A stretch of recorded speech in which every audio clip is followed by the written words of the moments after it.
तुला प्रणाम। फुलेने आम्हाला सोडे परमेश्वरा, आमच्या शत्रूपासून बापाचे, पुत्राचे आणि पवित्र आत्म्याचे नावे आमेन। देवबाप सर्वशक्तिमान, स्वर्ग आणि पृथ्वी यांचा उत्पन्न करता सर्वसमर्थ परमेश्वर पिता, यावर माझा विश्वास आहे। त्याचा एकुलता एक पुत्र आमचा प्रभू येशू ख्रिस्त, यावरही माझा विश्वास आहे। तो पवित्र आत्म्याच्या योगाने गर्भीत संभवला, कुमारी मरियेपासून जन्मला, पोंती पिलाताच्या अंमलाखाली त्याने दुःख भोगले, त्याला क्रूसावर चढले, तो मेला अंतस पुरले, त्याने मन उतरला, तिसऱ्या दिवशी मेल्यानंतर उठला, स्वर्गात चढला आणि सर्वसमर्थ देव बापाच्या उजव्या हाताकडे बसला आहे। तेथून ते जिवंत आणि मेलेले यांचा न्याय करावयास पुन्हा येईल। पवित्र आत्मा, पवित्र कॅथोलिक एक्लेशिया, पवित्रांचा संबंध, पापांची क्षमा, देहाचे पुनरुत्थान आणि अनंत काळचे जीवन, यावर माझा विश्वास आहे। आमेन। आमच्या स्वर्गीय बापा, तुझे नाव पवित्र मानले जावं, तुझे राज्य यावं, जशी स्वर्गात तशी पृथ्वीवर तुझी इच्छेप्रमाणे हो। आमची दररोजची भाकर आज आम्हाला दे, आणि जशी आम्ही आमच्या अपराध करणाऱ्यांना क्षमा करीतो, तसेच तू आमच्या अपराधांची क्षमा कर, आणि मला मोहात पडू देऊ नकोस, पण वाईटापासून आम्हाला सोडव। नमो कृपा पूर्ण मरे, प्रभू तुझ्या ठाई आहे, धन्य तू स्त्रियांमध्ये आणि धन्य तुझ्या उदराचे फळ येशू। पवित्र मरिये, देवाचे माते, आम्हा पाप्यांसाठी आता आणि आमच्या मरणाच्या वेळी विनंती कर। आमेन। नमो कृपा पूर्ण मरे, प्रभू तुझ्या ठाई आहे, धन्य तू स्त्रियांमध्ये आणि धन्य तुझ्या उदराचे फळ येशू। पवित्र मरिये, देवाचे माते, आम्हा पाप्यांसाठी आता आणि आमच्या मरणाच्या वेळी विनंती कर। आमेन। नमो कृपा पूर्ण मरे, प्रभू तुझ्या ठाई आहे, धन्य तू स्त्रियांमध्ये आणि धन्य तुझ्या उदराचे फळ येशू। मरिये, देवाचे माते, आम्हा पाप्यांसाठी आता आणि आमच्या मरणाच्या वेळी विनंती कर। आमेन। आणि पवित्र आत्म्याचे नावे वाटापासून आम्हाला सोडव। नमो कृपा पूर्ण मरिये, प्रभू तुझ्या ठाई आहे, धन्य तू स्त्रियांमध्ये आणि धन्य तुझ्या उदराचे फळ येशू। पवित्र मरे, देवाचे माते, आम्हा पाप्यासाठी आता आमच्या मरणाच्या वेळेस विनंती कर। आमेन। स्त्रियांमध्ये आणि धन्य तुझ्या उदराचे फळ येशू। पवित्र मरे, देवाचे माते, आम्हा पाप्यासाठी आता आमच्या मरणाच्या वेळेस विनंती कर। आम्हा पाप्यासाठी आता आमच्या मरणाच्या वेळेस विनंती कर। आमेन। नमो कृपा पूर्ण मरिये, प्रभू तुझ्या ठाई आहे, धन्य तू स्त्रियांमध्ये आणि धन्य तुझ्या उदराचे फळ येशू। पवित्र मरे, देवाचे माते, आम्हा पाप्यासाठी आता आमच्या मरणाच्या वेळेस विनंती कर। आमेन। नमो कृपा पूर्ण मरिये, प्रभू तुझ्या ठाई आहे, धन्य तू स्त्रियांमध्ये आणि धन्य तुझ्या उदराचे फळ येशू। पवित्र मरे, देवाचे माते, आम्हा पाप्यासाठी आता आमच्या मरणाच्या वेळेस विनंती कर। आमेन। नमो कृपा पूर्ण मरिये, प्रभू तुझ्या ठाई आहे, धन्य तू स्त्रियांमध्ये आणि धन्य तुझ्या उदराचे फळ येशू। पवित्र मरे, देवाचे माते, आम्हा पाप्यासाठी आता आमच्या मरणाच्या वेळेस विनंती कर। आमेन। नमो कृपा पूर्ण मरिये, प्रभू तुझ्या ठाई आहे, धन्य तू स्त्रियांमध्ये आणि धन्य तुझ्या उदराचे फळ येशू। त्या प्रधानची क्षमा कर, नरकाच्या अग्नीपासून मला वाचव, सर्व मनुष्य स्वर्गाकडे ने, विशेष करून ज्या सुद्धा द्यायचे अधिकारच आहे त्यांना तू स्वर्गाकडे ओढून घे। दुसरा रहस्य, येशूच्या अंगावर फटके मारले। आमच्या स्वर्गीय बापा, तुझे नाव पवित्र मानले जावं, तुझे राज्य हो, जसे स्वर्गात तसे पृथ्वीवर तुझे इच्छेप्रमाणे हो। कर आज मला दे, आणि जसे आम्ही आमच्या अपराध करणाऱ्याने क्षमा करीतो, तसेच तू आमच्या अपराधांची क्षमा कर, आणि मला मोहात पडू देऊ नकोस, पण वाईटापासून आम्हाला सोडव। त्यासाठी आता आणि आमच्या मरणाच्या वेळी विनंती कर। आमेन। नमो कृपा पूर्ण मरे, प्रभू तुझ्या ठाई आहे, धन्य तू स्त्रियांमध्ये आणि धन्य तुझ्या उदराचे फळ येशू। पवित्र मरिये, देवाचे माते, आम्हा पाप्यांसाठी आता आणि आमच्या मरणाच्या वेळी विनंती कर। आमेन। नमो कृपा पूर्ण मरे, प्रभू तुझ्या ठाई आहे, धन्य तू स्त्रियांमध्ये आणि धन्य तुझ्या उदराचे फळ येशू। पवित्र मरिये, देवाचे माते, आम्हा पाप्यांसाठी आता आणि आमच्या मरणाच्या वेळी विनंती कर। आमेन। नमो कृपा पूर्ण मरे, प्रभू तुझ्या ठाई आहे, धन्य तू स्त्रियांमध्ये आणि धन्य तुझ्या उदराचे फळ येशू। पवित्र मरिये, देवाचे माते, आम्हा पाप्यांसाठी आता आणि आमच्या मरणाच्या वेळी विनंती कर। आमेन। नमो कृपा पूर्ण मरे, प्रभू तुझ्या ठाई आहे, धन्य तू स्त्रियांमध्ये आणि धन्य तुझ्या उदराचे फळ येशू। पवित्र मरिये, देवाचे माते, आम्हा पाप्यांसाठी आता आणि आमच्या मरणाच्या वेळी विनंती कर।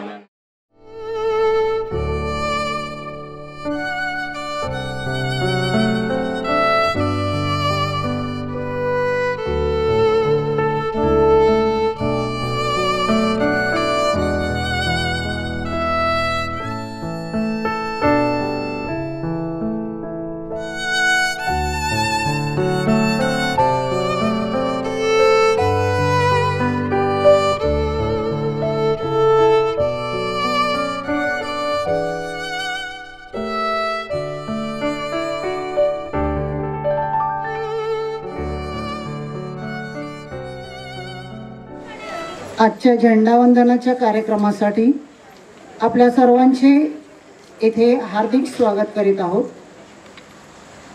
आजच्या झेंड्याचे मानकरी भोकरी गाव परिवारातील श्री विक्टर मानुएल फरोज यांचे आणि त्यांच्या कुटुंबियांचे इथे हार्दिक स्वागत करीत आहोत. आजच्या झेंड्याच्या मानकरीची माहिती देतील राजेश. माऊलीचा ध्वजारोहण सोहळा. आजचे मानकरी आहेत श्री विक्टर मानुएल फरोज. श्री विक्टर मानुएल फरोज हे भोकरी गाव परिवारातील असून पत्नी व 2 मुली असा त्यांचा परिवार आहे. मॅक्वेल बायो फार्मा इक्विपमेंट या वसई ईस्ट येथे असलेल्या कंपनीत ते 20 वर्ष प्रोप्रायटर म्हणून काम करीत आहेत. ही त्यांची स्वतःची कंपनी असून त्या कंपनीत क्लीन रूम इक्विपमेंट बनवत आहेत. त्यांच्या पत्नी मोनिका फरोज ह्या गृहिणी असून शेजोल पातळीवर धार्मिक व सामाजिक कार्यात नेहमी सहभागी असतात. त्याची मोठी मुलगी MBA हे शिक्षण व लहान मुलगी शालेय शिक्षण पूर्ण करीत आहे. आपण त्यांच्या आणि आपल्या सगळ्यांच्या हेतूसाठी आज इथे प्रार्थना करीत आहोत. आजच्या झेंड्याच्या मानकरींना फादर रेमंड यांच्या हस्ते स्मृतिचिन्ह देण्यात येत आहे. श्री विक्टर यांनी कृपया पुढे यायचं आहे.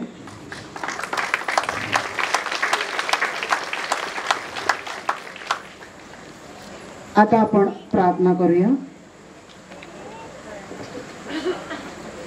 हे सर्व समर्थशाली परमेश्वरा, तुझा पुत्र आमचा प्रभू येशू ख्रिस्त याने क्रुसावरून स्वतःची आई आम्हाला आमची आई म्हणून दिली. फातिमा मातेचा वार्षिक सोहळा साजरा करीत असताना तिची मध्यस्थी आम्हाला नितांत लाभू दे. तिचे श्रद्धानुकरण करण्यास आम्हाला पवित्र आत्म्याचे मार्गदर्शन मिळवून दे. ही प्रार्थना मी प्रभू येशू ख्रिस्ताद्वारे करतो. आमच्या स्वर्गातील बापा, तुझे नाव पवित्र मानले जाओ, तुझे राज्य येवो, जसे स्वर्गात तसे पृथ्वीवर तुझे इच्छेप्रमाणे हो. आमची दररोजची भाकर आज आम्हाला दे, आणि जसे आम्ही आमच्या अपराधांची क्षमा करतो तसेच तू आमच्या अपराधांची क्षमा कर, आणि आम्हाला मोहप्रसंगी पाडू देऊ नकोस, पण वाईटापासून आम्हाला सोडव. नमो कृपा पूर्ण मरिये, प्रभू तुझ्या ठाई आहे, धन्य तू स्त्रियांमध्ये आणि धन्य तुझ्या उदराचे फळ येशू. हे पवित्र मरिये, देवाचे माते, आम्हा पापियांकरिता आता आणि आमच्या मरणाच्या वेळी विनंती कर. आमेन. आता झेंडा आशीर्वादित केला जाईल.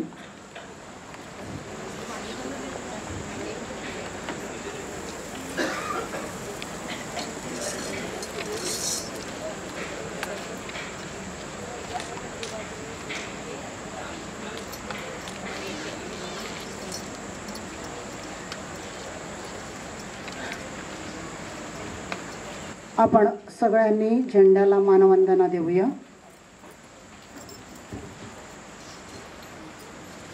आजच्या झेंड्याचे मानकरी आणि त्यांचे कुटुंबीय झेंड्याकडे येतील.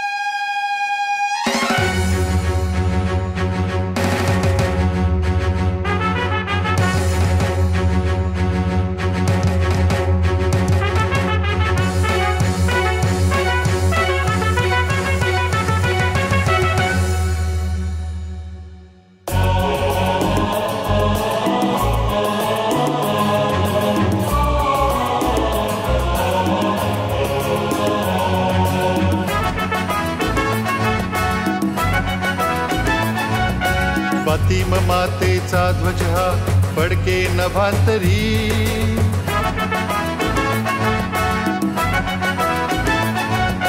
फातिमा मातेचा ध्वज हा फडके नभांतरी. ह्या मातेचा महिमा मोठा वर्णू किती थोरी. फातिमा मातेचा ध्वज हा फडके नभांतरी. ह्या मातेचा महिमा मोठा वर्णू किती थोरी.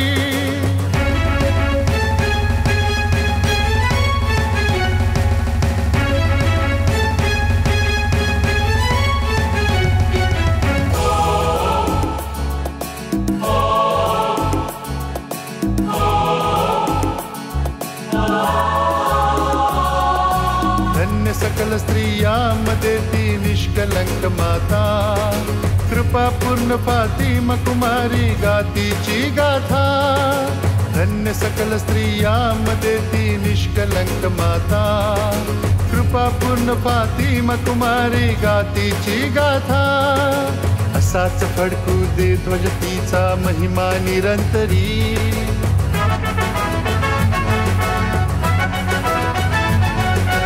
असाच फडकू दे ध्वज तिचा महिमा निरंतरी.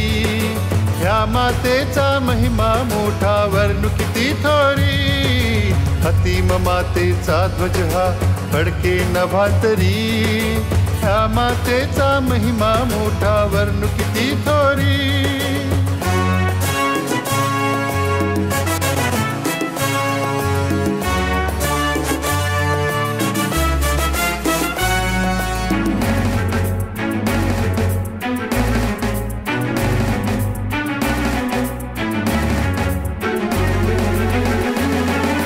फातिमा गावी दिले तू दर्शन तीन सान बाळा, करा प्रार्थना प्राश्चित द्या ग रोज जपा माळा.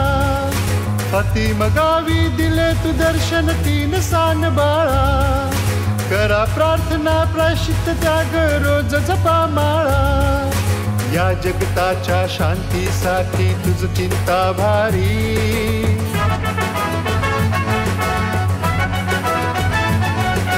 या जगताच्या शांतीसाठी तुझ चिंता भारी. ह्या मातेचा महिमा मोठा वर्णू किती थोरी, फातिमा मातेचा ध्वज हा फडके नभांतरी. ह्या मातेचा महिमा मोठा वर्णू किती थोरी.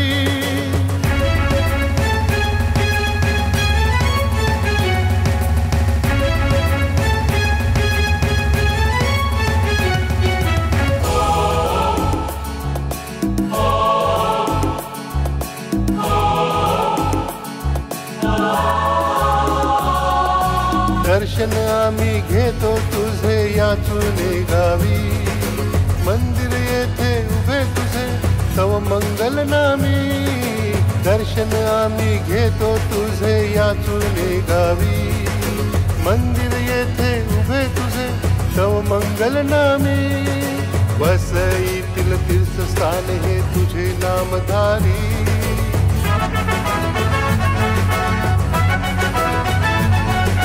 वसईतील तीर्थस्थान हे तुझे नामधारी.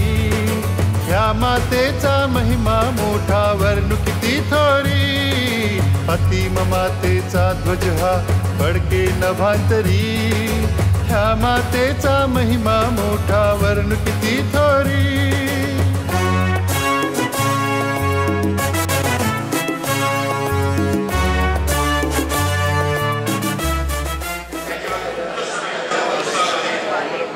पुनरुत्थानाचे वैभव मिळू दे, ही प्रार्थना आम्ही आमच्या प्रभू ख्रिस्ताद्वारे करतो. आमेन.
आजची ही पवित्र मिस्सा नोवेना हेतूपेटीतील सर्व हेतूंसाठी अर्पण करण्यात येत आहे.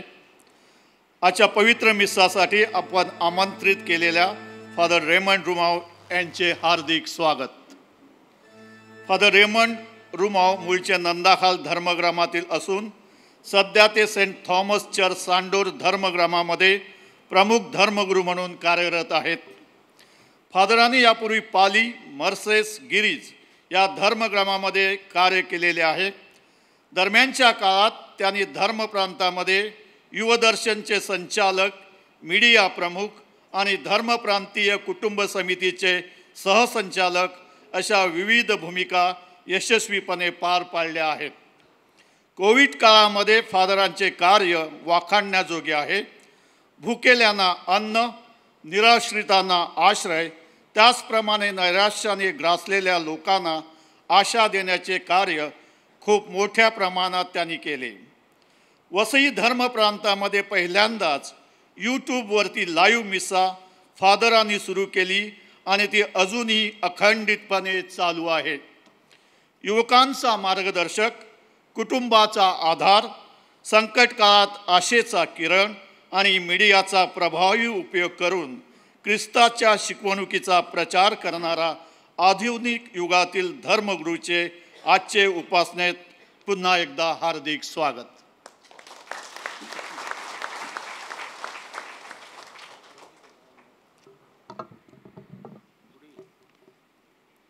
आजच्या या रम्य संध्याकाळी आपणा सर्वांचे सहर्ष स्वागत. उत्पत्ती या पुस्तकात आपण पाहतो की देवाने सर्वात आधी सृष्टीची निर्मिती केली, म्हणजेच पर्यावरणाला परमेश्वराने प्रथम स्थान दिले. पर्यावरणाची निगा राखणे हे आपले कर्तव्य आहे. परंतु गेल्या काही दशकात आपण पाहतो की मानवी जीवन सुखकर व विकसित करण्याच्या नावाखाली रस्त्यांचे जाळे, झाडे तोडणे, डोंगर फोडून गगनचुंबी इमारती उभारणे व सर्वत्र जणू कॉन्क्रीटचे जंगल दृष्टीस पडत आहे. यामुळे पर्यावरणाची शुद्धता गंभीररित्या ढासळत चालली आहे. जशी समाजाला पर्यावरणाची गरज आहे, अगदी तशीच गरज विकासाची देखील आहे. आणि त्यामुळे विकास व पर्यावरण हे दोन परस्पर विरोधी शब्द नसून ते परस्पर पूरक होऊ शकतात. हे सिद्ध करण्याचे मोठे आव्हान आज आपल्यासमोर आहे.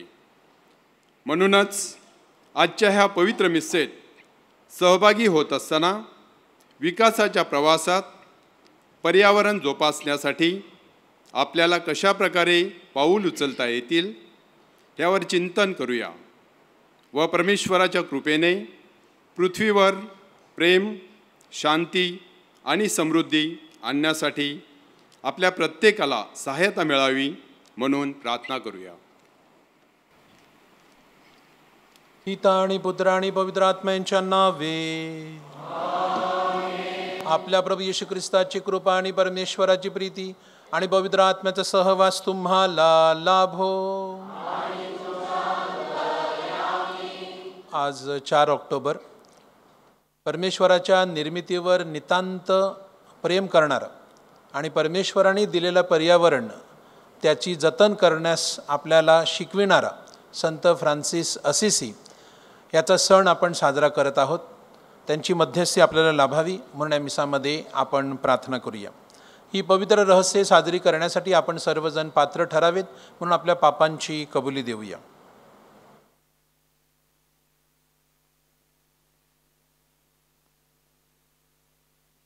एकत्र. सर्व शक्तिमान परमेश्वराजवळ व तुम्हा बंधू भगिनींजवळ मी कबूल करतो की कल्पनांनी, शब्दांनी, कृत्यांनी व हेगाईने मी फार पापी केले आहेत. माझा अपराध, माझा फार मोठा अपराध. म्हणून नित्यकुमारी धन्य मरिया, सर्व देवदूत व सर्व संत ह्यांना व तुम्हा बंधू भगिनींना विनंती करतो की माझ्यासाठी आपल्या प्रभू परमेश्वराजवळ प्रार्थना करा. सर्व शक्तिमान परमेश्वर आम्हावर दया करो व आमच्या पापांची क्षमा करून आम्हाला सार्वकालिक जीवनाकडे नेवो.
आपण प्रार्थना करूया.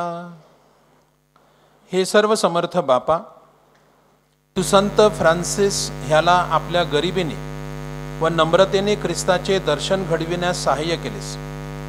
संत फ्रान्सिस याच्या पावलांवर पाऊल टाकून चालण्यास व त्याच्या भक्तिभावाचे अनुकरण करण्यास, ख्रिस्तमय जीवन जगण्यास आम्हाला सहाय्य कर. ही प्रार्थना मी तुझ्याबरोबर पवित्र आत्म्याच्या ऐक्यात सर्व काळ जिवंत राहणारा व राज्य करणारा परमेश्वर, तुझा पुत्र आमचा प्रभू येशू ख्रिस्त ह्याच्याद्वारे करतो. इयोब या पुस्तकातून घेतलेले वाचन. परमेश्वराने वावटलींतून इयोबला उत्तर दिले. तो म्हणाला, तू जन्मात कधी प्रत्यय समयाचे नियम केले आहेस का? प्रभातीला आपले स्थान दाखवून दिले आहेस का? यासाठी की त्याने पृथ्वीच्या दिगंतास धरून तीवरील दृष्टांना झडकून टाकावे. तेव्हा मुद्रेच्या ठशाने जसा मातीला आकार येतो तसा प्रभातीने पृथ्वीचा आकार व्यक्त होतो. सर्व वस्तू जशा काय त्याच्या पेहरावाप्रमाणे ठळक दिसतात. दृष्टांना त्यांचा प्रकाश नाहीसा होतो, त्यांचा उगारलेला हात मोडतो. समुद्राच्या झऱ्यापर्यंत तुला कधी शिरकाव झाला आहे का? सागराच्या खोल प्रदेशी तू कधी भ्रमण केले आहेस का? मृत्यूंची द्वारे तुला दृष्टीगोचर झाली आहेत का? तू अधोलोकांची द्वारे पाहिली आहेत का? पृथ्वीच्या विस्ताराचे तुझे आकलन झाले आहे का? तुला हे सर्व ठाऊक असेल तर सांग. प्रकाशाच्या निवासाकडे नेणारी वाट कोणती? अंधाराचे स्थान कोठे आहे?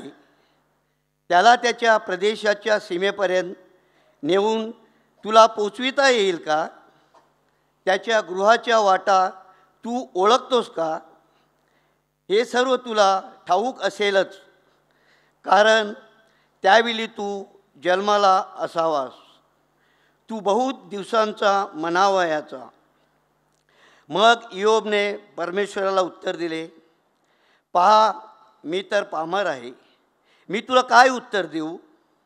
मी आपला हात आपल्या तोंडावर ठेवतो. एकदा मी बोललो खरा, पण आता मी तुला काही प्रत्युत्तर देणार नाही. मी दोनदाही बोललो, पण आता पुन्हा बोलणार नाही. प्रभूचा शब्द. प्रतिसाद स्तोत्र. आपला प्रतिसाद. हे परमेश्वरा, शाश्वत जीवनाने मला वाचव, चालव, मला चालव. हे परमेश्वरा, तू मला पारखले आहेस. तू मला ओळखतोस. माझे बसणे आणि माझे उठणे तू जाणतोस. तू दुरून माझे मनोगत समजतोस. तू माझे चालणे आणि माझे निजणे बारकाईने पाहतोस. माझ्या एकंदर वर्तनक्रमाची माहिती तुला आहे. मी तुझ्या आत्म्यापासून कोठे निघून जाऊ? मी तुझ्या समक्षतेपासून कोठे पळून जाऊ? मी वर आकाशात चढलो तरी तेथे तू आहेस. अधोलोकात मी आपले अंथरूण केले तरी पहा तू तिथे आहेस. जीवनाने मला चालव.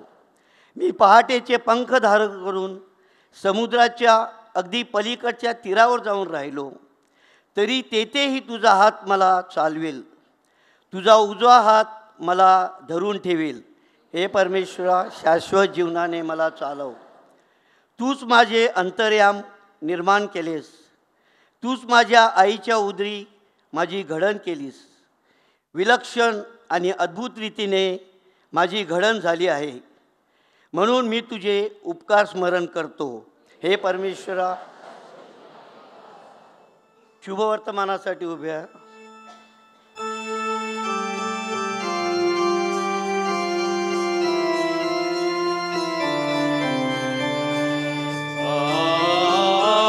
Hallelujah, hallelujah, hallelujah.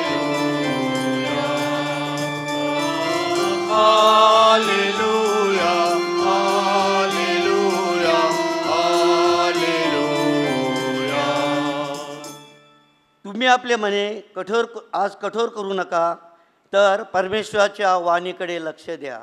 Hallelujah, hallelujah, hallelujah. प्रभू तुम्हा बरोबर असो. संत लूकलिखित शुभवर्तमानातून घेतलेले वाचन.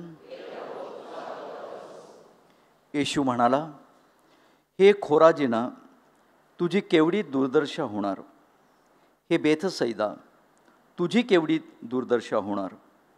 कारण तुम्हामध्ये जी पराक्रमाची कृत्ये घडली ती सोर आणि सिदोन ह्यात घडली असती, तर त्यांनी मागेच गोणपाट आणि राख अंगावर घेऊन पश्चाताप केला असता.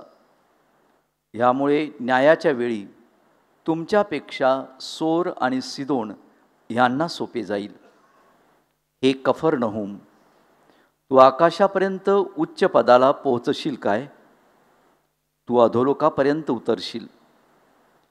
नंतर येशू आपल्या शिष्यांना म्हणाला, जो तुमचे ऐकतो तो माझे ऐकतो. जो तुमचा अभ्यार करतो तो माझा अभ्यार करतो. आणि जो माझा अभ्यार करतो तो ज्याने मला पाठवले त्याचा अभ्यार करतो.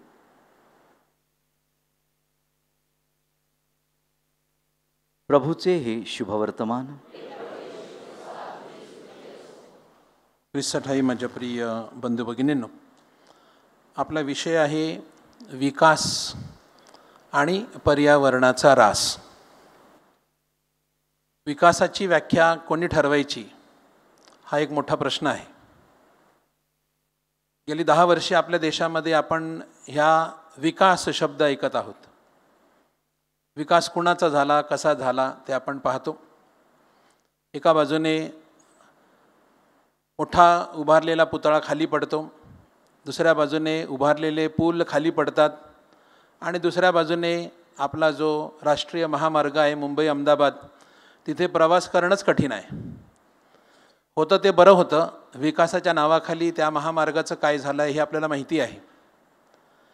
विकास म्हणजे नेमकं काय हे ठरवण्याची गरज आहे, आणि त्यासाठी आपल्याला सातत्याने बायबलकडे येण्याची गरज आहे. जे अगदी सुरुवातीला प्रस्तावनेमध्ये सांगण्यात आलं की हवा, पाणी, भूमी, झाडं किंवा पक्षी हे सगळी परमेश्वराची निर्मिती आहे, आणि या सगळ्यांवरती जो अधिकार देण्यात आलेला आहे तो माणसाला देण्यात आलेला आहे. आणि माणसाला सांगण्यात आलेलं आहे की फलद्रूप व्हा, बहुगुणित व्हा. असं नाही सांगितलं की लुटून खा, बरोबर ना? असं नाही सांगितलं की हे लुटून खा आणि सगळं तुझ्या मालकीचं कर, असं सांगितलेलं नाही. सगळ्यांसाठी पुरेसं पाणी आहे, सगळ्यांसाठी पुरेसं शेतामध्ये अन्न पिकतं, सगळ्यांसाठी राहायला घर आहे, पण तरी देखील जी विषमता आपल्याला देशामध्ये आजूबाजूला दिसतं की कुणाला राहायलाच घर नाही आहे. आणि आजच्या जो संत आहे, संत फ्रान्सिस असिसी, याचा सण आपल्याला नैसर्गिक वातावरण आणि त्याबद्दलच्या आपल्या सध्याच्या चिंताबद्दल आपण कसा विचार करतो, यासाठी ख्रिस्ती संतांच्या या सर्वात प्रिय व्यक्तीचे काय योगदान आहे याचा विचार करण्यास आपल्याला प्रवृत्त करतं. संत फ्रान्सिस असिसी फक्त 41 वर्ष जगला. 41 वर्षामध्ये त्यांनी जे योगदान दिलं त्याच्यापैकी 20-22 वर्ष तो अगदी सुखा समाधानामध्ये आणि आपल्या पित्याच्या व्यवसायामध्ये तो मस्त होता, आणि तेथून तो सैनिक झाला. सैनिक होऊन लढाई करून परत येत असताना त्याला जो देवाने दृष्टांत दिला त्यातून त्याचं जे परिवर्तन झालं, इतकं परिवर्तन झालं की त्याने सर्वस्व सोडलं. किती सोडलं तर नग्न होऊन अक्षरशः अंगावरचे कपडेसुद्धा आपल्या बापाला परत दिले की आता मी खऱ्या अर्थाने आमच्या स्वर्गातील बापा ही प्रार्थना करू शकतो, असं तो म्हणतो. कारण बाप म्हणून तुझी माझ्याकडे जे काही दिलेलं होतं हे सगळं मी तुला परत केलेलं आहे. अर्थात बापाने जन्म दिला हे काही नातं संपू शकत नाही, परंतु मला आता पूर्णपणे देवासाठी काम करायचं आहे. आणि तो बाहेर पडला. त्यांनी कुठल्या संस्थेमध्ये प्रवेश केला नाही. त्यांनी एकाच व्यक्तीचा आदर्श डोळ्यासमोर ठेवला, प्रभू येशू ख्रिस्त आणि त्याचं शुभवर्तमान. जगाच्या इतिहासामध्ये जी थोडकी लोक ज्यांनी शुभवर्तमान शब्दशः जगण्याचा प्रयत्न केला त्यापैकी संत फ्रान्सिस असिसी. आणि म्हणून त्याला मूर्ख ठरवलं गेलं, त्याला वेडा ठरवलं गेलं. तो रोम येथे पोपना भेटायला गेला होता. तो वेडा आहे, फाटका आहे, जुने कपडे घातलेत आणि टक्कल केलं आहे म्हणून त्याला हाकलून लावलं, पळवून लावलं. तसा तो शिकलेला माणूस होता. आणि त्याच्यासमोर जे देवाने त्याला जे आव्हान दिलं होतं, देवाने जे त्याला मिशन दिलं होतं की फ्रान्सिस माझं चर्च दुरुस्त कर. चर्च म्हणजे वास्तू नाही, चर्च म्हणजे जी ख्रिस्त सभा आहे, जे ख्रिस्ताला मानणारी लोक आहेत त्यांना तू दुरुस्त कर. आणि त्याचे एक स्तोत्र आहे कॅन्टिकल ऑफ द क्रिएचर, की निर्मितीविषयी, सृष्टीविषयी संत फ्रान्सिस यांनी एक स्तोत्र लिहिलेलं आहे. सर्व सृष्टीसाठी हे स्तुतीचं स्तोत्र आहे. आपण आपल्या सभोवतालच्या जगाशी कसे संबंधित आहोत याचं दर्शन घडवतो. सूर्य, चंद्र, वारा, पाणी, अग्नी आणि आपली माता पृथ्वी. पृथ्वी ही आपली आई आहे आणि तिच्या सर्व फळांसह अगदी आमची बहीण शारीरिक मृत्यूपर्यंत विस्तारित आहे. एक दृष्टी जी मनुष्याचं वर्चस्व आणि नियंत्रणाच्या तीव्र इच्छेविरुद्ध आपल्याला सांगते. आपले पोप फ्रान्सिस यांनी त्यांची जेव्हा परमगुरू स्वामी म्हणून त्यांची निवड झाली तेव्हा त्यांनी नाव घोषित केलं फ्रान्सिस. आणि अनेकांना वाटलं, कारण ते येशूसंघीय धर्मगुरू किंवा येशूसंघीय सभासद होते म्हणून त्यांनी संत फ्रान्सिस असिसी, संत फ्रान्सिस झेवियर हे नाव निवडलेलं असावं. पण त्यानंतर त्यांनी सांगितलं की हे इतिहासातले पहिले पोप ज्यांनी संत फ्रान्सिस असिसीचं नाव त्यांनी स्वीकारलं आणि ते पोप फ्रान्सिस झाले, ज्याचं कार्डिनल बर्गेलिओ म्हणून नाव होतं आणि त्यांनी नाव घेतलं पोप फ्रान्सिस. त्याचे कारण त्यांच्या 2015च्या एन्सिक्लिकल त्यांनी जे आपल्याला दस्तऐवज दिला लाउदातो सी, त्याचं फार मोठ्या प्रमाणामध्ये प्रबोधन आणि जागृती करण्याचं काम फादर बाप्तिस्ट यांनी त्यावेळेला केलेलं होतं. लाउदातो सी म्हणजे प्रेस्ड बी, देवाला गौरव असो, care for the common home. आपला सर्वांचं ही जी पृथ्वी एक समान आपलं घर आहे त्याची काळजी घेणं. आणि ह्या कॅन्टिकलचे जे सुरुवातीचे शब्द आहेत हे शब्द पोपने या दस्तऐवजाच्या पहिल्या परिषदामध्ये त्यांनी घेतलेले आहेत, ज्यामध्ये ते लिहितात की असिसीचे संत फ्रान्सिस आपल्याला आठवण करून देतात की आपले हे सामान्य घर एका बहिणीसारखं आहे जिच्याशी आपण आपलं जीवन शेअर करतो.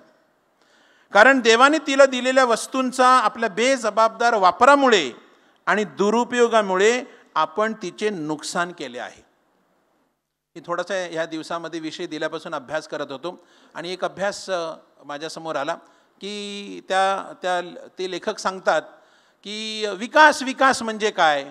ती औद्योगिकीकरण झालं, तंत्रज्ञान आलं, नवं डिजिटल युग आलं आणि या औद्योगिकीकरणामुळे ते जे कारखाने आले आणि त्या वस्तू बनवण्यासाठी त्यांनी ऑक्सिजन वापरला आणि कार्बन डायऑक्साईड सोडला.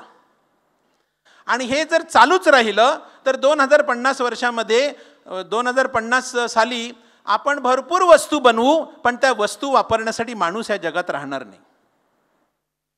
आणि त्यासाठी कुठल्या अणुवस्त्राची किंवा अणुबॉम्बची किंवा आत्ता जी इस्रायल आणि इराणमध्ये जे चालू आहे त्याची काही गरज नाही आहे. आपोआप आपल्याला जर श्वासच मिळाला नाही, ऑक्सिजनच मिळालं नाही आणि ही जी तफावत आहे ऑक्सिजन निर्मितीची आणि ऑक्सिजन वापरण्याची आणि कार्बन डायऑक्साईडची निर्मिती जी आहे त्यामुळे आपोआप कधीकधी आपला जीव गुदमरतो. आकाशामध्ये जास्त ढग आले तर आपण अस्वस्थ होतो, समुद्राला उधाण आलं तर खूप जण आजारी पडतात, खूप जणांना त्रास होतो आणि जे खाटेवर आहेत त्यांना जास्त त्रास होत असतो कारण आपला बेजबाबदार वापर. म्हणून मी सुरुवातीला सांगितलं की देवाने निर्माण केलं, ते आपल्या हाती दिलं आणि सगळ्यांना सगळं पुरेल हे एवढं आहे, देवाने निर्माण केलेलं आहे. मात्र त्याचा दुरुपयोग केला, बेजबाबदार वापर केला, आपल्या इच्छेनुसार आपण लुटलं. विकास हा शब्द गेले 40 वर्षे आपल्या वसईमध्ये आपण ऐकत आहोत. विकास म्हणजे आपल्या जुनं घर पाडून नवीन घर बांधणं हा विकास आहे. पण जुनं घर पाडून तिथे 21 मजल्याचं टावर उभं करणं, मग त्या 21 मजल्याच्या टावरमध्ये एवढे जे कुटुंब आली, एवढी जी सगळे संसार आली, त्यांचं हवा पाणी, त्यांचं सांडपाणी, त्यांना लागणार पाणी, त्यांचं प्रवासाची व्यवस्था, त्यांच्यासाठी रोड, त्यांच्यासाठी लाईट कुठच्या आणायची? त्या पायाभूत सुविधा झाल्या नाहीत. आणि विकास हा इमारतींचा विकास, की रस्त्याला चालायला जागा नाही, गाडी चालवायला एक गाडी आल्यानंतर दुसरी गाडी, आपल्या सगळ्या गाड्या आपण तिथेच पार्क केल्यात, मध्ये येऊ शकत नाही आपण. किती अरुंद रस्ता आहे, त्याचा किती त्रास होतो आपल्याला माहिती आहे. की जणू काही आपण ह्याचे मालक आहोत, हे माझ्या मालकीचं आहे, मी याचा स्वामी आहे, निर्माता आहे, अशा पद्धतीने आपण पाहतो. आणि म्हणून पोप फ्रान्सिस सांगतो की ह्याचा मालक फक्त देव आहे. पोप फ्रान्सिस आपल्या सभोवतालच्या निसर्गाशी, जगाशी, भाऊ सूर्य, बहीण चंद्र, स्वतःचे वर्चस्व आणि कौटुंबिक संबंध यातील जे मूलभूत द्वंद्व आहे हे आपल्यासमोर मांडत आहे. जगामध्ये अनेक लोक हा विषय मांडतात. एका बाजूने की प्रदूषण कमी करावं म्हणून त्याची मोठ्या मोठ्या जागतिक परिषदा होतात, आणि दुसऱ्या बाजूने इराक, इस्रायल आणि लेबनॉन आणि इराण ह्यांनी लढत राहावं म्हणून कॉमेंट करायचं आणि सगळी शस्त्रसामुग्री पुरवायची आणि असलेलं शहर, असलेला देश नाहीसा करून टाकायचा, माणसं मारायची आणि जे माणसाने निर्माण केलं आहे ते खलास करून टाकायचं. याला आपण विकास म्हणू शकत नाही. मानवनिर्मित हवामान बदलामुळे आपल्यावर येणाऱ्या संकटाचा अर्थ लावण्यासाठी ते संत फ्रान्सिसची जी काव्यात्मक दृष्टी आहे त्या दृष्टीतून ते आपल्याला मार्गदर्शन करत आहेत.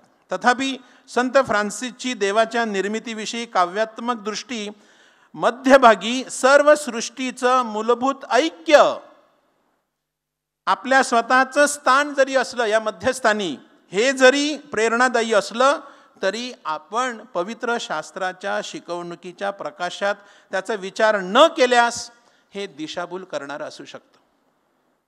दुसरं एक यूट्यूबवरती एका व्यक्तीचं भाषण ऐकत होतो. ती व्यक्ती मुस्लिम होती आणि त्या व्यक्तीचं परिवर्तन झालं आणि तिने मोठ्या अभिमानाने ख्रिस्ताला स्वीकारलेलं आहे. आणि ख्रिस्ताला स्वीकारण्याचं कारण त्यांनी सांगितलं की ते म्हणतात की ख्रिस्त हा एकमेव देव आहे जो अहिंसावादी आहे.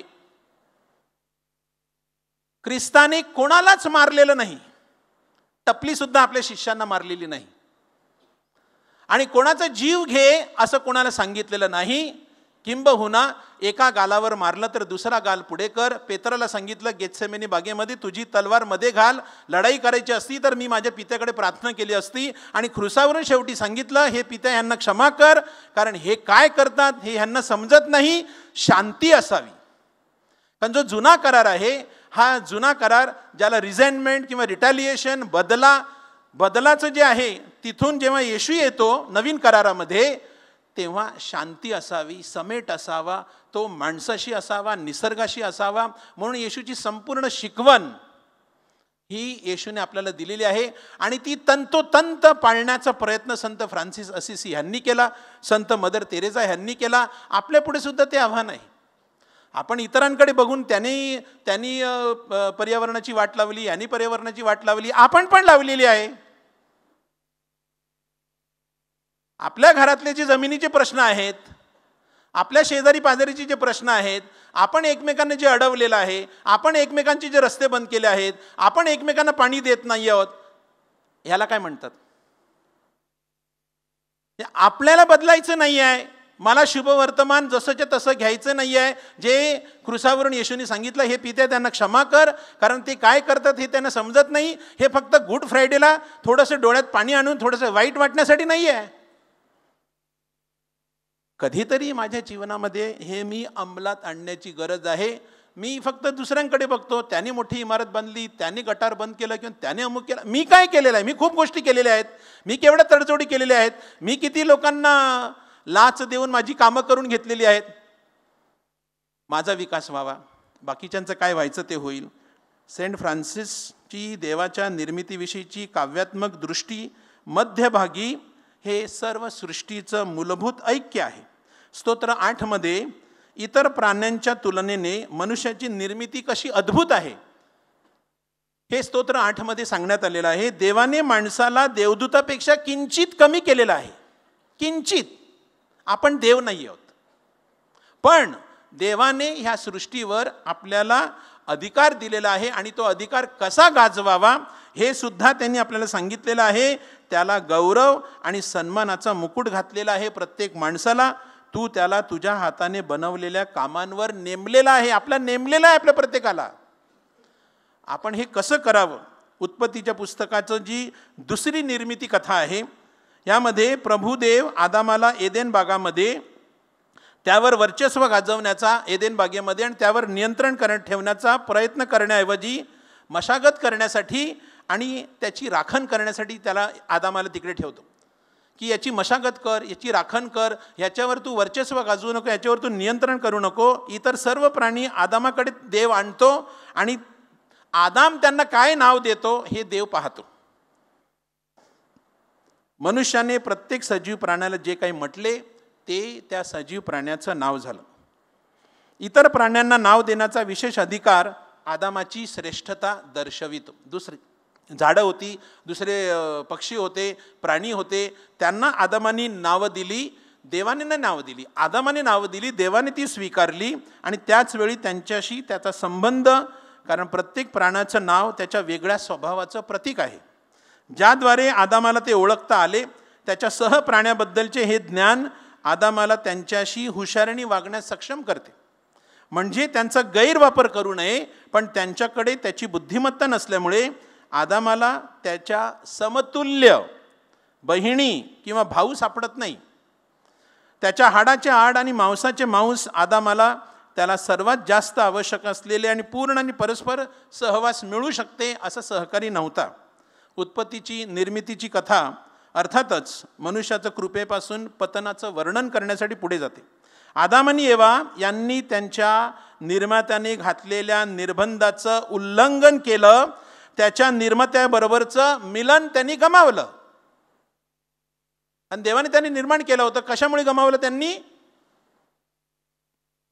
पाप केलं, देवाचं ऐकलं नाही, देवाची आज्ञा मोडली आणि यामुळे त्यांच्या सहप्राण्यासोबत मनुष्याच्या विसंगतीचा परिचय होतो. आदामासाठी जमीन शापित झाली की तुला कष्ट करावे लागतील, तुला घाम गाळावा लागेल, त्याशिवाय ही जमीन तुला फळ देणार नाही. त्याची काळजी घेणे म्हणजे मेहनत असेल आणि बाळणपणाच्या वेदना एवेसाठी अनेक पटीने वाढल्या की तुला किती वेदना होतील हे देखील तिकडे उत्पत्तीच्या पुस्तकामध्ये सांगण्यात आलेलं आहे. पवित्र शास्त्राची साक्ष, देवाचं प्रेरित वचन आणि चर्चची शिकवण ही अशी आहे की मानवाची त्याच्या सहप्राण्यांशी संबंधात जी शांती मूलतः प्रचलित होती ती नष्ट झाली आणि माणूस स्वार्थी झाला, माणूस हावरट झाला, माणूस लोभी झाला आणि मग माणसाने आपल्या पद्धतीने सुरू केलं. जे नैसर्गिक आहे ते अनैसर्गिक पद्धतीने करण्याचा प्रयत्न केला. जी नीती होती त्याला अनितीची जोड लावली, जे सत्य होतं त्यामध्ये असत्य घुसवलं आणि माणूस मोकाट सुटला या सृष्टीची बऱ्याच प्रमाणामध्ये नुकसान करण्यासाठी. कारण त्याला स्वार्थ झाला, त्याला लोभ झाला, त्याला हाव झाला. हा जो तोटा झालेला आहे विश्वव्यापी आणि केवळ मानवी प्रयत्नांनी पुनर्स्थापित करणं अशक्य आहे. प्रभू येशूने त्यासाठी क्रुसावर बलिदान दिलं आणि जे नातं आपण हरवलेलं होतं, गमावलेलं होतं, ते नातं त्यांनी प्रस्थापित केलं. पण जे ओरिजिनल, जे देवानी कृपा आदाम आणि एवेला दिलेलं होती ती पुन्हा स्थापित करणं, त्यासाठी आपल्याला सातत्याने प्रयत्न करण्याची गरज आहे. माणसाने गैरवापर केल्यामुळे होणारा पर्यावरणाचा विध्वंस थांबवून त्याची पुनर्स्थापना आशा बाळगण्यापासून आपल्याला प्रतिबंधित करते. त्याचे परिणाम भोगण्यास आपण तयार असले पाहिजे. याचं उदाहरण म्हणजे 2005 साली जेव्हा मुंबईला मोठा पूर आला होता. आम्ही सेमिनरीमध्ये होतो, फादर रॉबर्ट देखील त्यावेळेला होते. मी प्रथम वर्षाला होतो, फादर रॉबर्ट बहुतेक 3ऱ्या थिओलॉजीच्या वर्षाला असतील. आणि आम्ही रात्रभर अनेक लोकांना आम्ही आश्रय देण्याचं, सेमिनरीमध्ये आश्रय देण्याचं काम करत होतं. प्लॅटफॉर्मवर जाऊन जी लोक आजारी आहेत, जे लोक गर्भवती स्त्रिया किंवा कोणाचं काही आणखीन प्रश्न आहे, जवळजवळ 150हून अधिक लोकांना सेमिनरीमध्ये आम्ही संपूर्ण रात्र आश्रय दिला होता. दुसऱ्या दिवशी आम्हाला फादर रेक्टरनी सांगितलं की गोरेगावला मालाडला जे आपलं चर्च आहे तिथे ऑर्लेमला, तिथे जी मोठी दक्षिण भारतातली जी वस्ती आहे, तर त्यांच्या सगळ्यांच्या घरामध्ये म्हणजे अख्खं घर पाण्यामध्ये बुडलेलं होतं. आणि त्यांना मदत करण्यासाठी आम्ही बरेचसे ब्रदर, 40-50 ब्रदर आम्ही तिथे गेलेलो होतो. तर त्यांची घरं का बुडली? पाण्याने आक्रमण केलं का? नाही, त्यांनी पाण्या जाण्याच्या मार्गामध्ये झोपड्या बांधल्या होत्या. पाणी कुठून जाणार?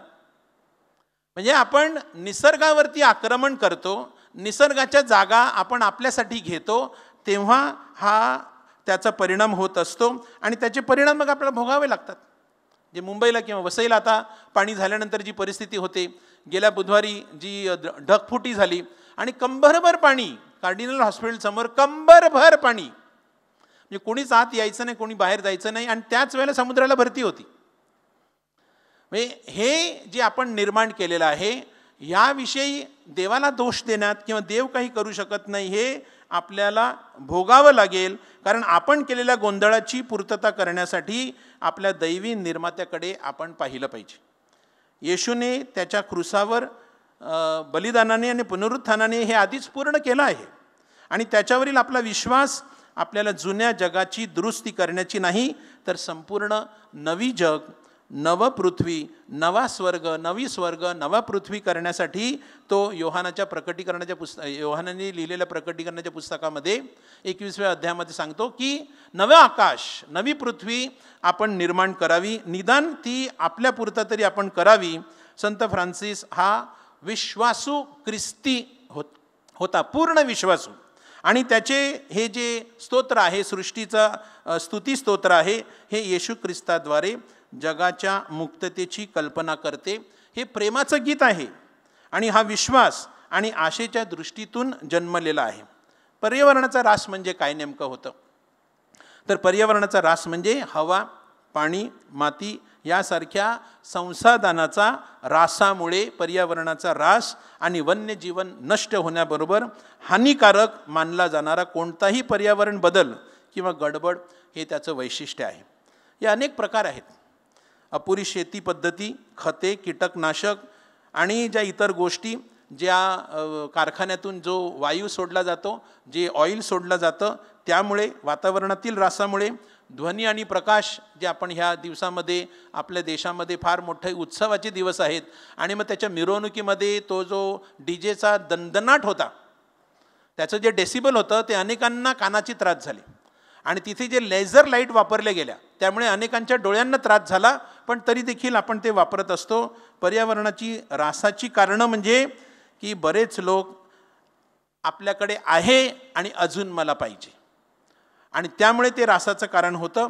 मला आवश्यक आहे तेवढं मी घर बांधलंच आहे, त्याच्याहून अधिक जास्त मी घर बांधलेलं आहे ज्याची मला आवश्यकता नाही, जेवढं मी साफसफाई करू शकत नाही. गेल्या 50 वर्षामध्ये लोकसंख्या दुप्पट झालेली आहे. आपली गावं आहेत तशीच राहिलेली आहेत. आपण 2 प्रकारे आपली लोकसंख्या घटत चाललेली आहे. एक 70 वर्षापुढील माणसं देवाघरी चालले आणि 20 वर्षावरील पोरं ही चालली ऑस्ट्रेलिया, न्यूझीलंड, अमेरिका. मग इथे गावं, पॅरिशेस आपली जी कमी पडणार आहेत आणि ह्यामुळे ही कारणं आहेत. प्रदूषण जे कारखान्यातून होतं, वायू प्रदूषणामुळे ग्लोबल वॉर्मिंग जे आपण पाहतो की जी उष्णता असायला पाहिजे, ऑक्टोबर हीट, पण ती कित्येक पटीने जास्त उष्णता आहे. ही अशी सगळी ही पर्यावरणाच्या ऱ्हासाचे कारणं आहेत. त्याचे परिणाम काय आहेत की आपल्या हेल्थवरती परिणाम होत आहेत. आपल्याला अनेक वेगवेगळ्या प्रकारचे आजार, आता त्यामध्ये आपण खोलवर जात नाही, तर त्यामुळे आपल्याला अधिक शारीरिक, आपल्या सामाजिक जीवनामध्ये फार मोठा बदल होऊन दिसत आहे. आणि त्यासाठी जे नैसर्गिक आहे, जे नीतीचं आहे, जे सत्याचं आहे, ते आपण कास धरावं. संत फ्रान्सिसप्रमाणे आपण देखील शुभवर्तमान, जो बाजूचा माणूस जगत नसेल, गावातला माणूस जगत नसेल, पण मला पूर्णपणे शुभवर्तमान शब्दशः मला जगायचं आहे आणि प्रभूच्या कृपेचा अनुभव घ्यायचा आहे. आमेन.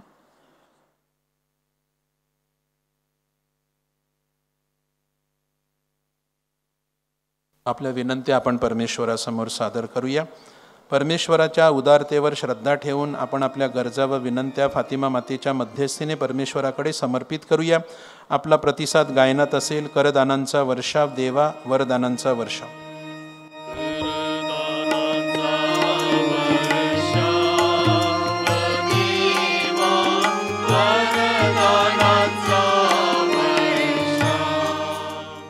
ख्रिस्त सभेसाठी आपले पोप फ्रान्सिस, सर्व बिशप्स, धर्मगुरू, धर्मभगिनी व प्रापंचिक यांना चांगले आरोग्य व परमेश्वराची सुवार्ता जगभर पसरवण्यास सामर्थ्य मिळावे. तसेच पर्यावरणाचा समतोल राखण्यासाठी ते करीत असलेल्या आव्हानाला योग्य तो प्रतिसाद मिळावा, म्हणून आपण फातिमा मातेच्या मध्यस्थीने परमेश्वर पित्याकडे प्रार्थना करूया.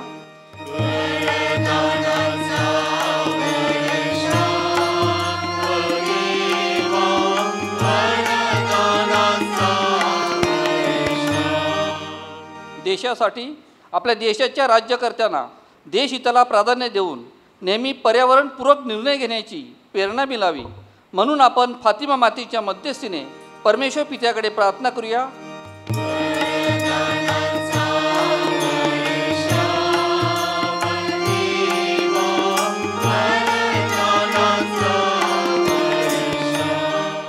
विकास व पर्यावरणासाठी विकासाच्या वाटचालीत पर्यावरणाचे संतुलन न डगमगता पुढे जाण्यास परमेश्वराची कृपा सदैव आपल्या पाठीशी राहावी, म्हणून आपण फातिमा मातेच्या मध्यस्थीने परमेश्वर पित्याकडे प्रार्थना करूया.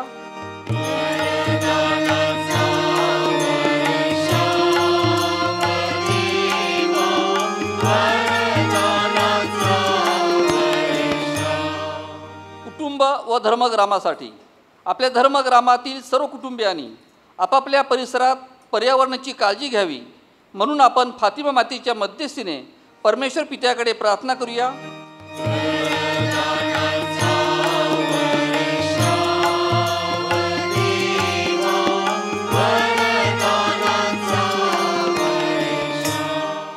ज्येष्ठ नागरिकांसाठी जगातल्या सर्व ज्येष्ठ नागरिकांना चांगले आरोग्य लाभावे, सुखी व आनंदी जीवन जगण्यास त्यांना कृपा मिळावी. आपल्या शरीराप्रमाणे पर्यावरणाची सुद्धा त्यांनी काळजी घ्यावी, म्हणून आपण फातिमा मातेच्या मध्यस्थीने परमेश्वर पित्याकडे प्रार्थना करूया.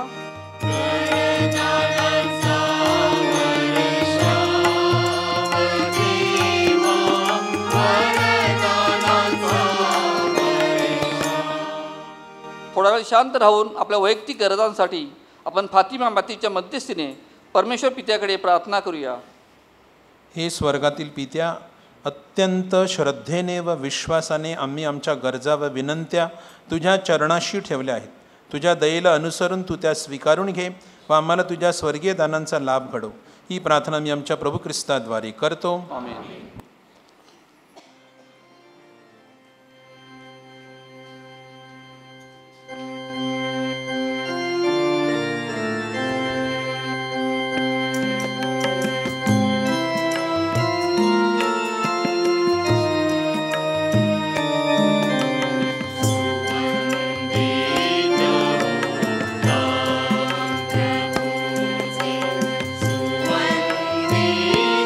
प्रभु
भगिनीनं माझे आणि तुमचे हे बलिदान सर्व शक्तिमान परमेश्वर पित्याला मान्य व्हावे म्हणून प्रार्थना करा.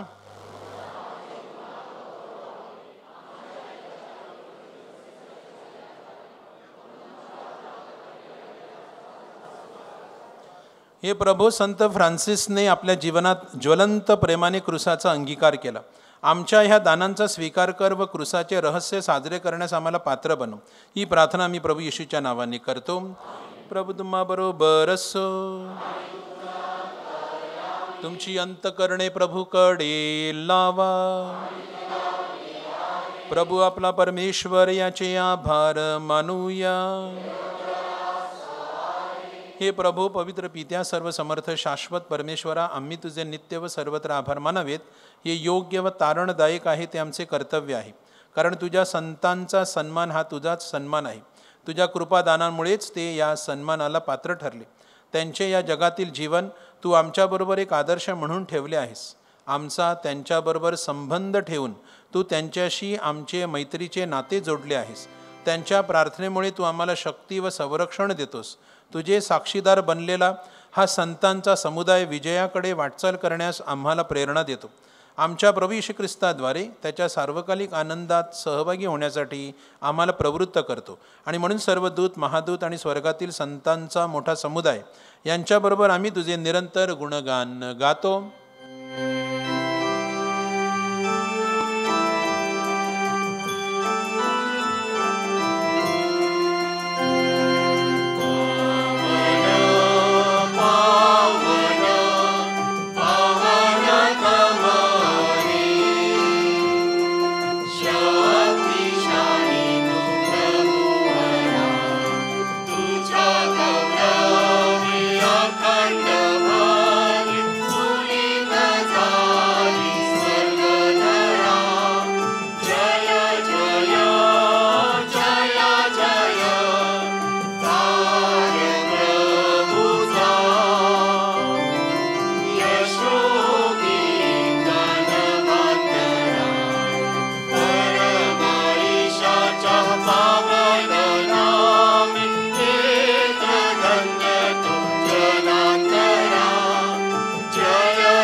हे प्रभो, तू खरोखर पवित्र आहेस. सर्व पवित्राचा तू उगम आहेस.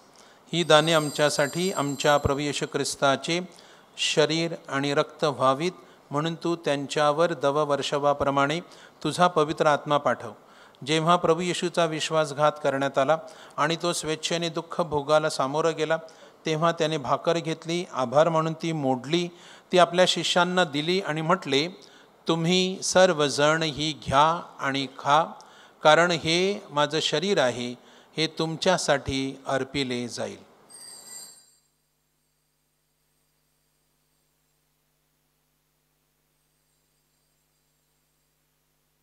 त्याचप्रमाणे भोजन झाल्यानंतर प्रभू येशूने प्याला घेतला, पुन्हा तुझे आभार मानले, तो प्याला आपल्या शिष्यांना दिला आणि म्हटले, तुम्ही सर्वजण हा घ्या व यामधून प्या, कारण हा माझ्या रक्ताचा प्याला आहे. हे नव्या व शाश्वत कराराचे रक्त आहे. हे तुमच्या आणि पुष्कळांच्या पापक्षमेसाठी ओतले जाईल. हे माझ्या आठवणीसाठी करा.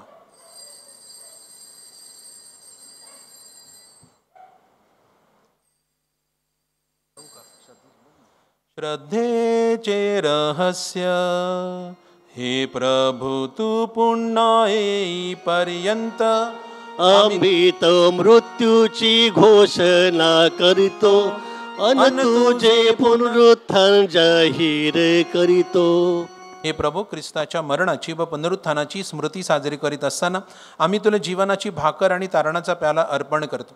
तुझ्यासमोर येण्यास आणि तुझी सेवा करण्यास आम्हाला पात्र केल्याबद्दल आम्ही तुला धन्यवाद देतो. ख्रिस्ताचे शरीर आणि रक्त ह्यांचा स्वीकार करीत असताना पवित्र आत्म्याच्या द्वारे एक व्हावे असे आम्ही विनम्रतेने विनवितो.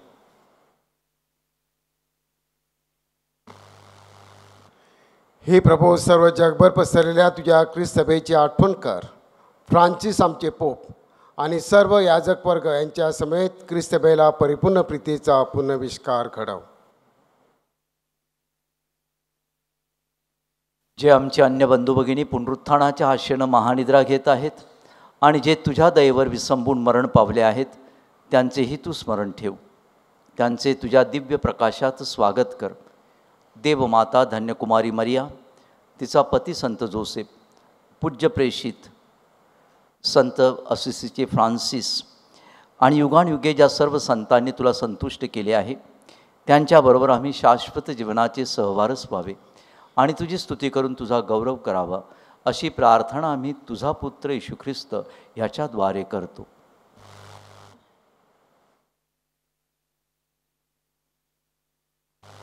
ख्रिस्ताद्वारे आणि ख्रिस्तासह आणि ख्रिस्ता ठाई हे सर्व समर्थ देव पित्या, पवित्र आत्म्याच्या ऐक्यात तुझा गौरव आणि सन्मान सदा सर्वदा होवो.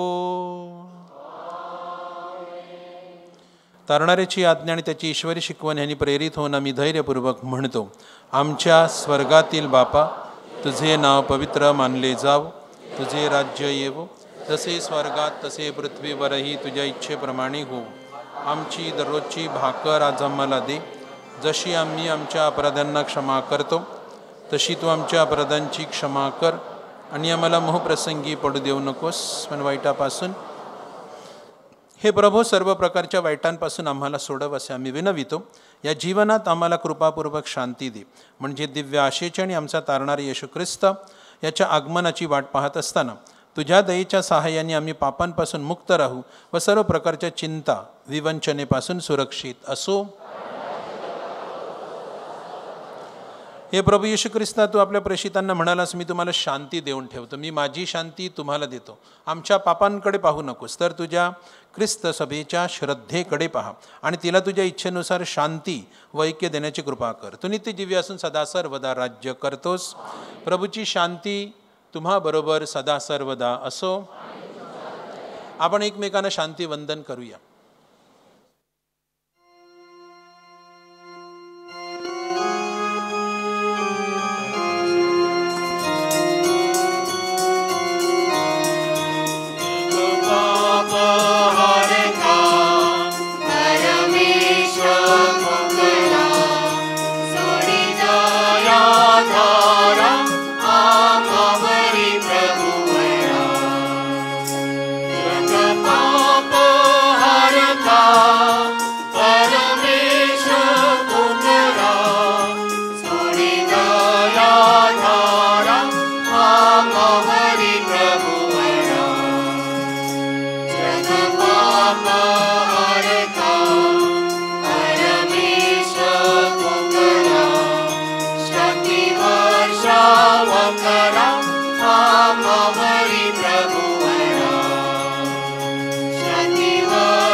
हे पहा परमेश्वराचे कोकरू, जगाची पापे दूर करणारं हे परमेश्वराचं कोकरू पहा. या कोकराच्या भोजनास बोलाविण्यात आलेले धन्य. प्रभो, तू माझ्या छताखाली यावीस, ती माझी योग्यता नाही, परंतु एक शब्द मात्र बोल, म्हणजे माझा आत्मा बरा होईल.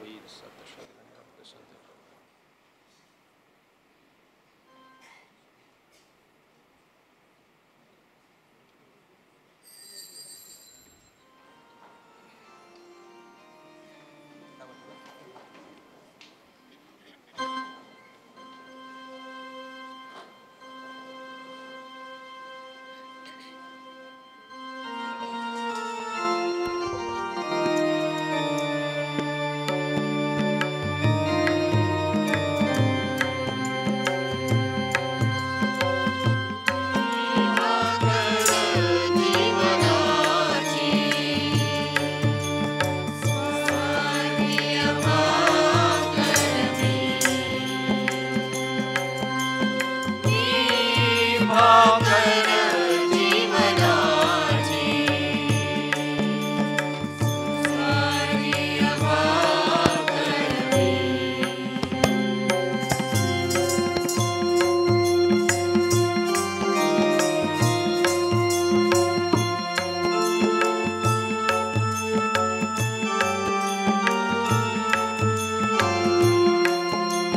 भाकरी सया सुखाची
आपण प्रार्थना करूया.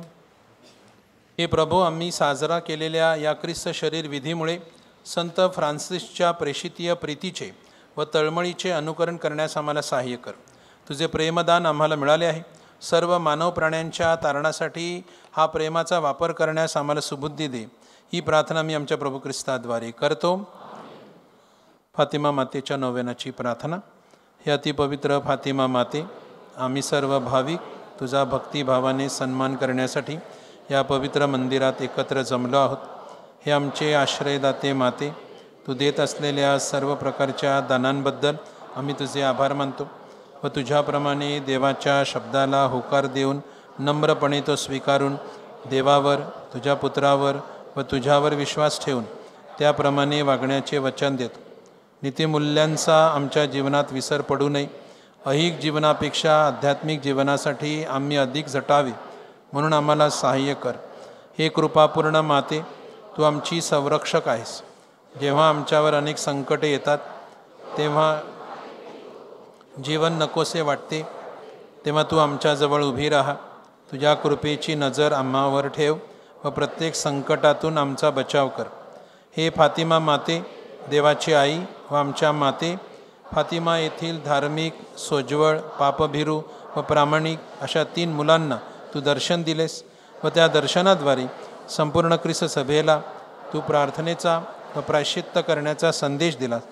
जगात शांतता प्राप्त करण्यासाठी व स्वर्गातील सर्वकालीन सुख मिळविण्यासाठी माणसाने कसे वागावे हे त्या संदेशाद्वारे तू आम्हाला शिकविलेस. म्हणून आमच्या प्रत्येकाच्या कुटुंबात कौटुंबिक रोजरीची प्रार्थना नित्य नेमाने म्हटली जावी. आमचे जीवन येशू ख्रिस्ताच्या प्रकाशाने भरून जावे. आम्ही दुर्व्यसनापासून दूर राहावे व चांगले मरण यावे म्हणून आम्हाला आशीर्वाद दे. हे माते, तुझ्याजवळ विनंती करणाऱ्याला तू कधीच रिकाम्या हाताने पाठविले नाहीस, यावर आम्ही विश्वास ठेवून आम्ही प्रार्थना करतो. आमची विनंती मान्य कर. आपली विनंती आपण फातिमा मातेच्या चरणी ठेवूया. आमच्या स्वर्गातील बापा, तुझे नाव पवित्र मानले जावो. तुझे राज्य येवो. जसे स्वर्गात तसे पृथ्वीवरही तुझ्या इच्छेप्रमाणे होवो. आमची दररोजची भाकर आज आम्हाला दे. जसे आम्ही आमच्या प्रधानांना क्षमा करतो, तशी तू आमच्या प्रधानची क्षमा कर. आणि आम्हाला मोहप्रसंगी पडू देऊ नकोस, पण वाईटापासून आम्हाला सोड. नमो मरिया, कृपा पूर्ण आम्हाला नारी, प्रभूचे सुंदर धाम. पावन मरिये, देव माता हो, आम्हास्तव विनव आतानी मृत्यू समयी. हे फातिमा माते, आम्हासाठी विनंती कर. प्रभू तुम्हा बरोबर असो. सर्व समर्थ परमेश्वर पिता आणि पुत्र आणि पवित्र आत्मा तुम्हाला आशीर्वाद देवो. जा, मिसा समाप्त झाली आहे.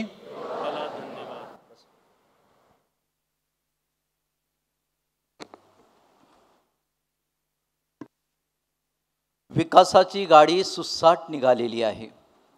विकासाची गाडी सुसाट निघालेली आहे. मार्गात येणारे सर्व भ्रष्ट करत, भकास करत, नष्ट करत, नाश करत, विध्वंस करत, आणि तरी विकासाची गाडी सुसाट निघालेली आहे.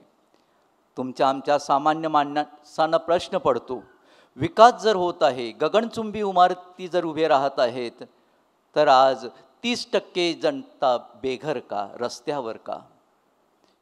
विकास जर होत आहे आणि सगळीकडे जर रोषणाई आहे, विजेचा झगमगाट आहे, तर आज खेडोपाडी अजूनही माणसं काळोखात का? विकास जर होत आहे तर नाक्या नाक्यावर, चौका चौकामध्ये वॉटर पार्क जर उभे असतील, तर आजही माणसं मैलोन मैल पिण्याच्या पाण्यासाठी धावतात का? विकास कुठे आहे? विकास कुठे आहे? आणि यावर अतिशय चांगलं चिंतन आज निसर्ग संत असिसीचे फ्रान्सिस यांच्या या स्मृतिदिनी फादर रेमंड रुमाओ यांनी अतिशय सुंदर प्रकारे आपल्यापुढे सादर केलेला आहे. फक्त आजचा विकासच नाही, तर विकास याचे जे पाईक आहोत ते आपण याची पवित्र शास्त्राशी आणि निर्मितीशी सांगड घालत त्यांनी अतिशय चांगल्या प्रकारे आपल्यापुढे विशद केलेला आहे. प्रश्न पडतो, मग विकास जर होत आहे आणि जर भकास होत असेल तर त्याला जबाबदार कोण? हा कळीचा प्रश्न आहे आणि ह्याचं उत्तर तुम्ही आणि मी आहे. संयुक्त राष्ट्रसंघामध्ये जेव्हा एका शाळकरी मुलीने आवाज उठवला आणि जगातील सर्व राष्ट्रांच्या त्या प्रमुखासमोर तिने एक प्रश्न विचारला, तो आजही धरणी माता आपल्या सर्वांना विचारत आहे, तुम्ही कारणीभूत आहात. माझं भवितव्य काळवण्यासाठी तुम्ही कारणीभूत आहात. पुढच्या पिढीसाठी तुम्ही काय ठेवणार आहात? तुमच्या पुढच्या पिढीसाठी तुम्ही आम्हाला प्रदूषण ठेवणार आहात. तुम्ही कॉन्क्रीटचं जंगल ठेवणार आहात. तुम्ही भकास मैदानं ठेवणार आहात. तुम्ही सुकलेल्या नद्या ठेवणारे आहात. तुम्ही उजाड डोंगर ठेवणारे आहात. पुढच्या पिढीसाठी तुम्ही काय ठेवणार आहात? प्रिय बंधू भगिनींनो, हा प्रश्न आपल्या प्रत्येकांना याचं उत्तर द्यायचं आहे. पुढच्या पिढीसाठी मी काय ठेवणार आहे? माझ्या परिसरात, माझ्या गावात, माझ्या शेजारात हे जे आपलं सामायिक घर आहे, पृथ्वी जो ग्रह आपला सर्वांचं एकमेव आणि एकत्र सामायिक घर आहे, त्या घराची जर पडझड झाली असेल तर असिसीच्या संत फ्रान्सिसने जेव्हा देऊळ मातेची पडझड झाली तेव्हा परमेश्वराने त्याला बोलवलं. धरणीची जेव्हा आकाशालाच ठिगळ पडलं तेव्हा एका संताला बोलवून फायदा नाही, आपल्या प्रत्येकाला त्यासाठी संत व्हावं लागेल. आज फादर रेमंड रुमाव यांनी अतिशय चांगल्या प्रकारे आपल्या विकासाला आणि त्याहीपेक्षा आपल्या विचारांना चांगली चालना दिलेली आहे. म्हणून आपण जोरदार टाळ्या वाजवून फादर रेमंड यांचं अभिनंदन करूया. बंधू भगिनींनो, एक दोन महत्त्वाच्या सूचना. जे भाविक आपल्या पंचक्रोशीतून आजूबाजूच्या धर्मग्रामातून ठिकाणाहून आलेले आहेत त्यांचं आम्ही इथं हार्दिक स्वागत करतो. आमच्याबरोबर येऊन तुम्ही प्रार्थना केलीत आणि त्याचप्रमाणे पवित्र मातेची मध्यस्थी मागितली. तुमच्या मागण्या तिच्या चरणाशी रुजू झालेल्या आहेत. तिने देवपित्याकडे तुमच्यासाठी रदबदली करून तुमच्या प्रार्थनेसाठी तिने तुम्हाच्या ज्या काही मागण्या आहेत त्या त्यांनी मान्य करावा म्हणून आम्हा सर्वांच्या तुमच्यासाठी प्रार्थना. तुम्ही आल्याबद्दल तुम्हाला धन्यवाद. आणि जाताना फातिमा माता तुम्हाला एक भेट देत आहे. जाताना तुमच्यासाठी एक खास फातिमा मातेची आशीर्वादित केलेली रोजरी जे भाविक इतर ठिकाणाहून आलेले आहेत त्यांनी जरूर घेऊन जावी. या वेदीच्या मागच्या बाजूला त्याचं वाटप करण्यात येईल आणि ही रोजरी मोफत आहे. त्याचप्रमाणे आपलं प्रार्थना कार्ड, नोवेनाचं कार्डही आपल्या देण्यात येईल, हेही मोफत आहे. परंतु तुम्हाला मोफत मिळालं आहे, तुम्ही काही दुसऱ्यांना द्यायचा प्रयत्न करा आणि त्यासाठी बाहेर काउंटरवर काही किचेन आणि प्रार्थना कार्ड उपलब्ध आहेत. अगदी वाजवी दरात आहेत. तुम्ही जास्त घेऊन आपल्या कुटुंबियांना, पाहुण्यांना, मित्रपरिवाराला त्याचं वाटप करू शकता.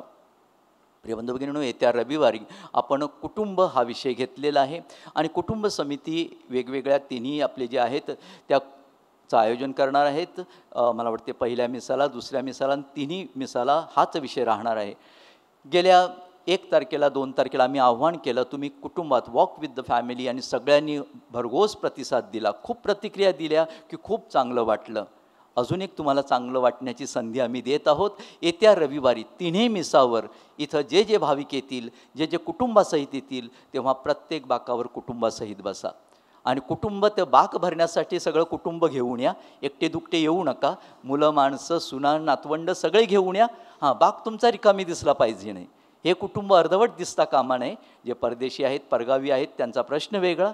परंतु जे इथं आहेत, इथं आई वडील बसतात, वयस्कर तिथं बसतात, तरुण बाहेर बसतात, मुलं पुढे बसतात. रविवारी आपल्याला हे नको आहे. तर प्रत्येकजण प्रत्येक बाकावर कुटुंबात बसेल. आमचं हे आव्हान आहे, विनंती आहे. आणि या कुटुंब विषयाच्या दिवशी निदान आपल्याला हा प्रतिसाद आपल्याकडून हवा आहे आणि आम्हाला खात्री आहे तुम्ही तो निश्चित देणार आहात. आणि तिन्ही मिसाला, फक्त एक मिसाला नाही, प्रत्येक मिसाला. आणि यापुढे आपण दररोज ते करू शकता, कारण ते बरं आहे. आपली मुलं पण आता हात बांधून आशीर्वादासाठी पुढे येतात, तेही चांगलं आहे. चालू ठेवा. धन्यवाद. God bless you.